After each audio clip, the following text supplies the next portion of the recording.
Rien que le titre de cette vidéo me fait rire. Désolé, je vérifiais parce qu'à un moment donné, j'avais un doute. Euh, J'ai vu la vidéo, que j'ai oublié de la mettre là, j'ai vu la vidéo d'Usul d'aujourd'hui, hein, ouvrez les guillemets d'aujourd'hui, hein, qui parle de Jean-Michel Blanquer.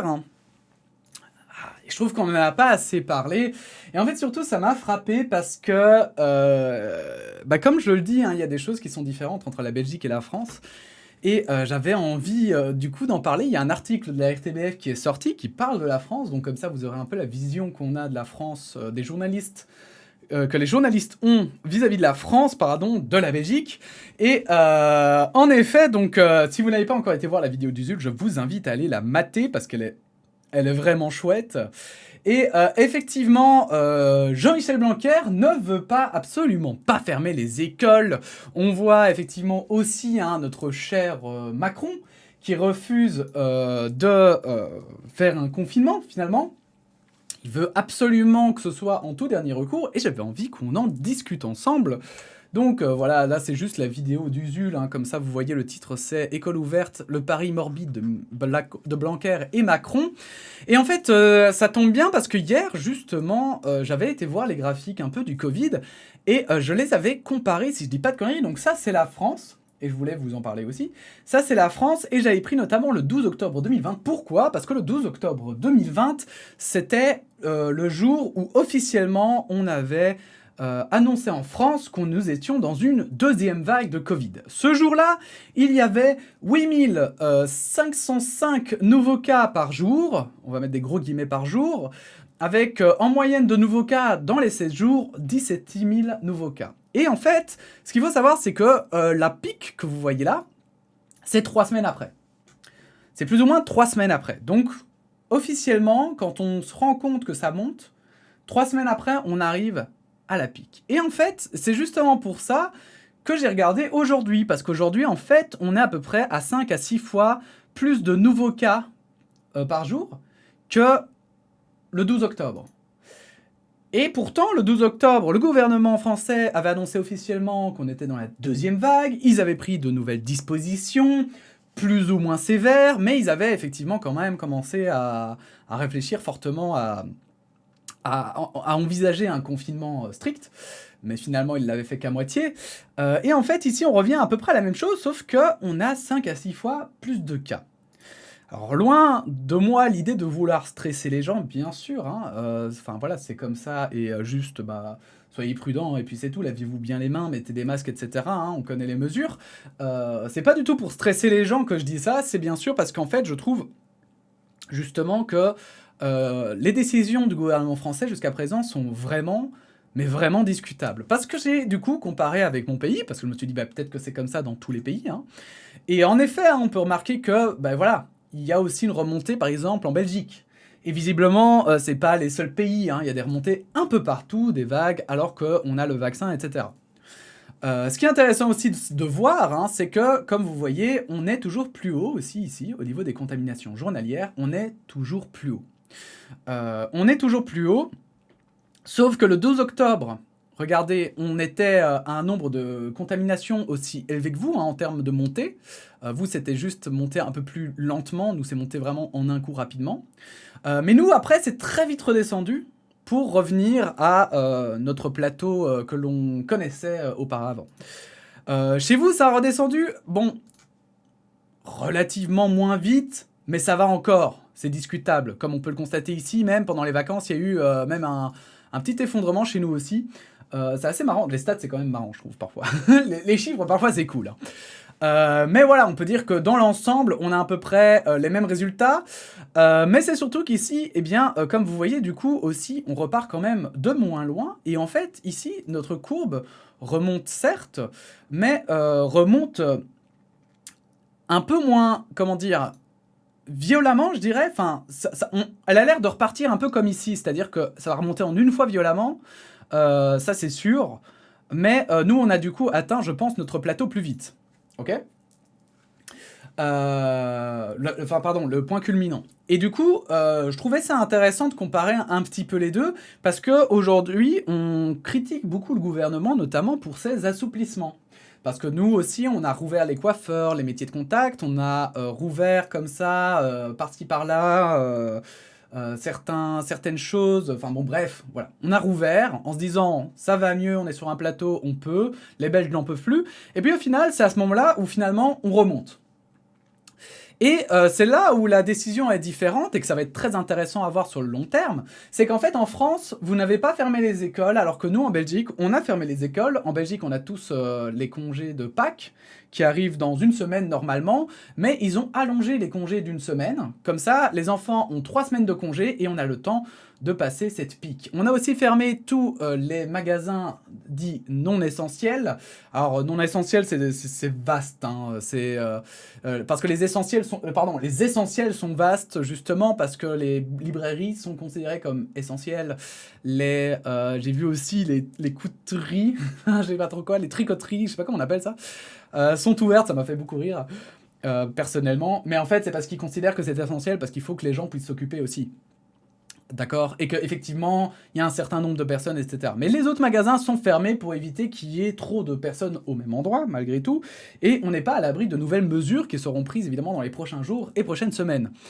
Mais du coup, voilà, avec toutes ces informations-là, je me suis dit qu'il serait intéressant de voir un petit peu la vision belge de la France. Donc, coronavirus, la France souffre face à la 3e vague. Déjà, le titre est assez évocateur du ton pris par les journalistes. 5 mois après l'entrée en vigueur du 2e confinement, dont certains secteurs ne sont jamais sortis, la 3e vague de coronavirus met de nouveau la France au pied du mur, entre le spectre du tri des malades à l'hôpital et des restrictions sanitaires interminables qui risquent d'aller crescendo. Alors, encore une fois, quand même, je le dis, il n'y a pas de chauvinisme, hein. La Belgique ferait de la merde, la Belgique fait de la merde. D'ailleurs, comme je le dis, l'État a fait de la merde, elle a subi des pressions de la part des commerçants, et je comprends tout à fait qu'ils aient lâché, je comprends tout à fait qu'en France, ils hésitent, mais c'est qu'à un moment donné, en fait, la différence, c'est que c'est vrai qu'ici, les dirigeants sont beaucoup plus stricts et beaucoup plus critiqués par je trouve, par leur sévérité dans les mesures que pour le moment, en tout cas, voilà. Bon, pour le moment, ils sont critiqués par tout le monde, puisque du coup, ils avaient un peu déconfiné, mais c'est vrai que pour le moment, ils sont surtout critiqués par les commerçants qui disent qu'ils vont faire faillite. Et vraiment, gros soutien à tous les indépendants qui sont dans la méga chiasse. Je sais que c'est dur et on le sait tous, vraiment. Donc, vous inquiétez pas. C'est pas parce qu'on estime qu'il ne faut pas déconfiner que pour autant on estime que vous devez être à la rue, hein. Attention, hein, ce sont deux choses totalement différentes. À 2 jours d'un conseil de défense sanitaire décisif autour du chef de l'État qui se rend lundi à Créteil. C'est pas Créteil, normalement? Je sais pas, bref. Pour insister sur l'accélération de la campagne de vaccination, les indicateurs de circulation du virus ne montrent pas encore l'accalmie espérée. Pression du corps médical. Dans ce contexte, l'exécutif affronte la pression de médecins réclamant un nouveau tour de vis sanitaire, ce qui pose la question d'un confinement plus strict, école comprise. Selon les dernières données de Santé publique France, arrêtées à jeudi, le taux d'incidence a encore grimpé en Île-de-France à 640 nouveaux cas pour 100 000 habitants sur 7 jours, tout comme dans les Hauts-de-France à 502. Désormais, 57 départements ont un taux d'incidence supérieur au seuil d'alerte maximal des autorités sanitaires, contre 42 5 jours plus tôt, et seulement 23 au 10 mars. Choix terrible pour les soignants. La semaine dernière, plus de 2000 décès de malades du Covid ont encore été enregistrés à l'hôpital ou dans les EHPAD, malgré la campagne de vaccination. 7,7 millions de premières doses injectées, 2,6 millions de secondes doses. Donc 2 millions de Français sont vaccinés, donc entièrement vaccinés contre le Covid.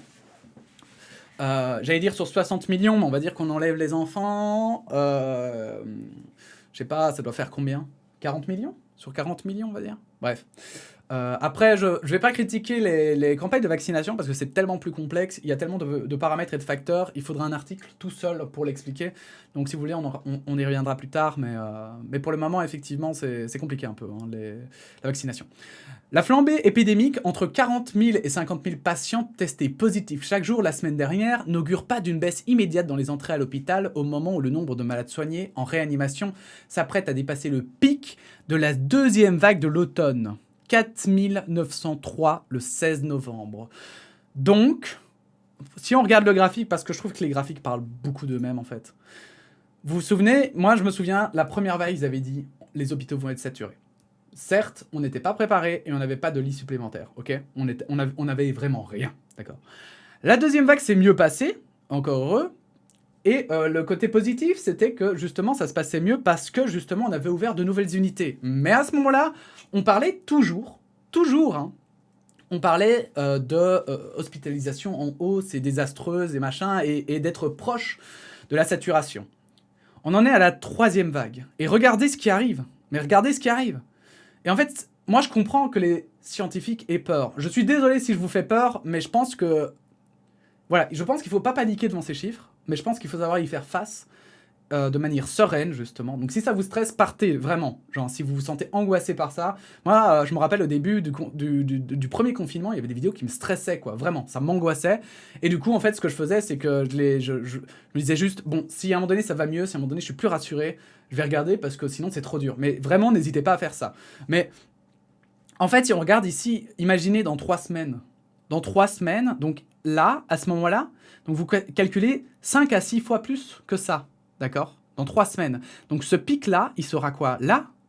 Enfin, vous voyez ce que je veux dire? C'est qu'en fait, très vite, on atteint des sommets, en fait. Et encore une fois, il y a beaucoup de gens qui disent le Covid ne tue pas. Alors c'est vrai qu'aujourd'hui, on a beaucoup moins de morts parce qu'il y a des gens qui se font vacciner. Il y a des gens qui... se font guérir, hein. On sait soigner le Covid quand même relativement bien, notamment chez, on va dire, les jeunes et les moins vieux. Mais il faut pas oublier que pour les soigner, il faut des hôpitaux. Parce qu'en fait, ouais, on sait le soigner, mais pour ça, il faut des structures, quoi. C'est pas genre, prends un médicament et dans 2 jours, tu vas mieux, quoi. Non. Les mecs, ils bouffent et c'est 2 semaines à 1 mois d'hôpital. Et ces gens qui restent 2 semaines à l'hôpital, ça veut dire que pendant 2 semaines, il y a un lit qui n'est pas dispo. Et donc, le problème, c'est que ça veut dire que là, par exemple, ceux qui sont à l'hôpital aujourd'hui, il y en a encore une grande partie qui, dans 3 semaines, seront toujours à l'hôpital. Et c'est ça qui est problématique. C'est pas tant, finalement, le fait qu'on sache le guérir ou non, c'est pas le temps que ce soit mortel ou non, c'est parce que pour le moment, il est très peu mortel. Mais imaginez que tout le monde tombe malade au même moment et ait besoin d'être à l'hôpital. Bah non, là, ce sera saturé, quoi. Et ça, c'est vrai que c'est des trucs... Enfin, je trouve que là, le graphisme... Voilà, il est indéniable, en fait, là-dessus. Il est très intéressant. Et en plus, maintenant que Google a rajouté les lignes aussi et les moyennes donc, sur 7 jours, c'est beaucoup plus intéressant qu'avant.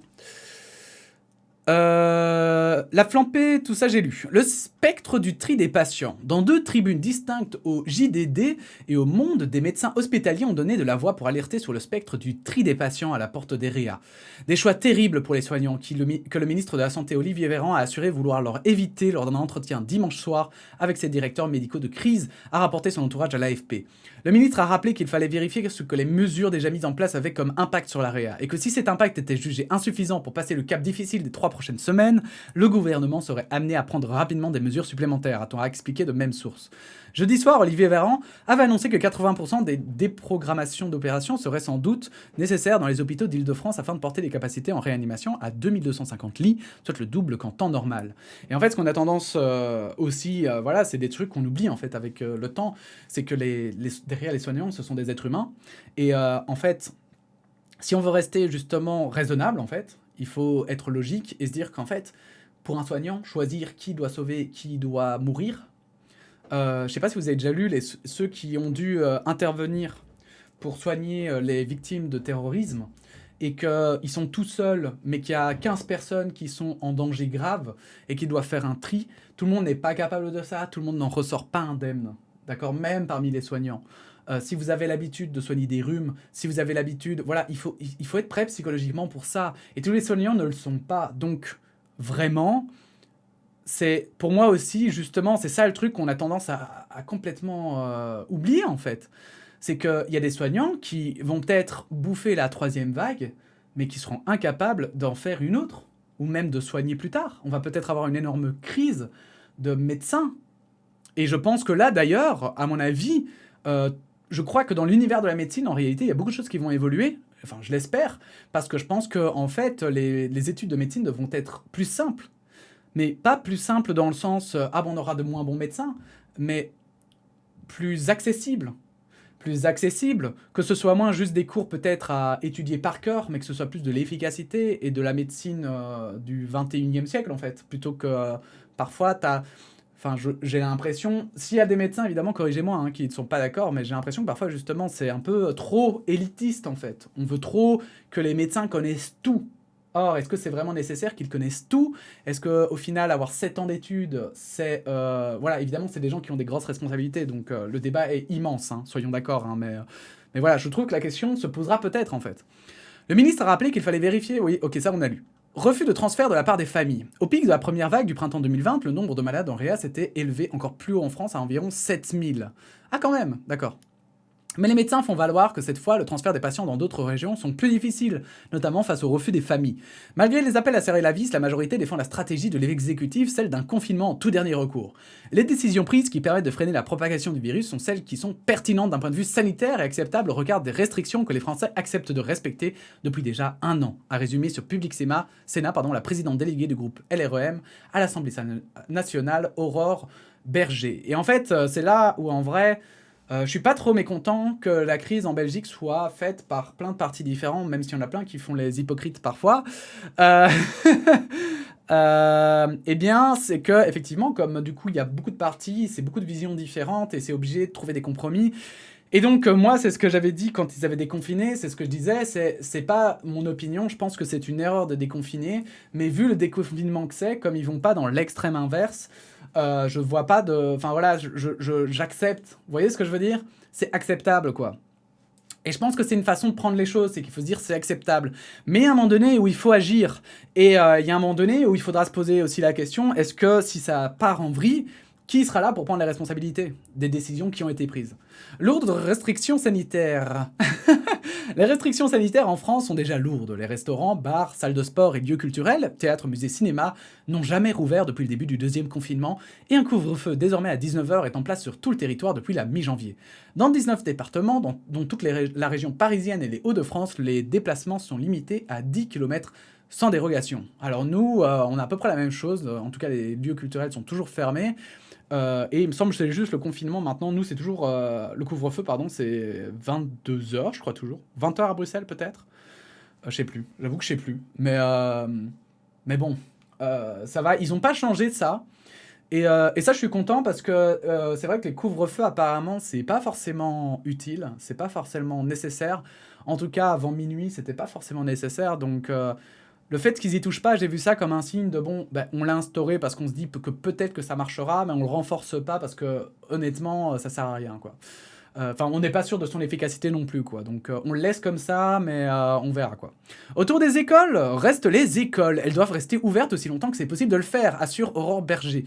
Mais le président de l'UDI et député de Seine-Saint-Denis, Jean-Christophe Lagarde, a écrit lundi au chef de l'État pour demander la fermeture immédiate des écoles, collèges et lycées dans son département où le taux d'incidence est le plus élevé de France, à 789, plus de 3 fois au-dessus du seuil d'alerte maximal. À partir de lundi, un seul cas de Covid-19 doit déclencher la fermeture d'une classe dans ces départements sous confinement léger. Au dernier des comptes officiels, vendredi, 3256 classes étaient fermées contre 2018, je croyais avoir mal lu, une semaine plus tôt, sur 528 400 classes, donc, ainsi que 148 établissements sur 61 500. Et en fait, c'est pour ça que ça m'a choqué, c'est parce qu'en fait, j'ai entendu Jean-Michel Blanquer, hein, notre petit poteau ici, qui disait que dans les autres pays aussi, ils laissent les écoles ouvertes, etc. Et en fait, moi, j'avais envie de dire, non, monsieur Blanquer, en Belgique, les écoles sont fermées depuis cette semaine, et voilà, c'est... Tout le monde n'a pas votre pensée. Il ne faut pas croire non plus que la France est le centre du monde forcément. D'accord, vous avez pris une décision, soit, vous l'assumez, soit. Je ne sais pas, je ne vous connais pas personnellement, mais je crois qu'on peut se tutoyer, Jean-Mi. Jean-Mimi. Je ne te connais pas personnellement, je ne sais pas quelles sont tes convictions et tes opinions vraiment profondes, hein. Je ne sais pas si tu as une langue de bois ou si tu es vraiment sincère dans tes déclarations, mais en tout cas non, il existe des façons de faire différentes. Nous ne sommes pas moins républicains que vous, si ce n'est qu'effectivement on a un roi, mais il n'a pas plus de pouvoir que votre président, loin de là même, il en a bien moins. Donc du coup, en fait, voilà, je voulais juste donner un peu de perspective parce que je l'avais entendu du coup dans une interview dire oui, tous les pays font pareil, mais non, tous les pays ne font pas pareil. Et ce n'est pas justement, on est en moment de crise et certes, c'est dans plus tard qu'on verra si tout ça fut utile ou pas, mais en attendant, il est clair que les graphiques parlent d'eux-mêmes quand même et qu'ils sont assez inquiétants, donc j'espère que vous avez la mesure et que vous savez ce que vous faites, effectivement. Et que vous en prendrez les responsabilités en cas d'échec, évidemment. Voilà, ça c'était mon petit message perso à Jean-Mi. Si cette actualité vous a plu, n'hésitez pas à la liker, à la partager et à vous abonner. Et puis sinon, on se dit à bientôt pour de nouvelles actus. Voilà, celles qui vont suivre seront plus drôles, ne vous inquiétez pas. Allez, la bise.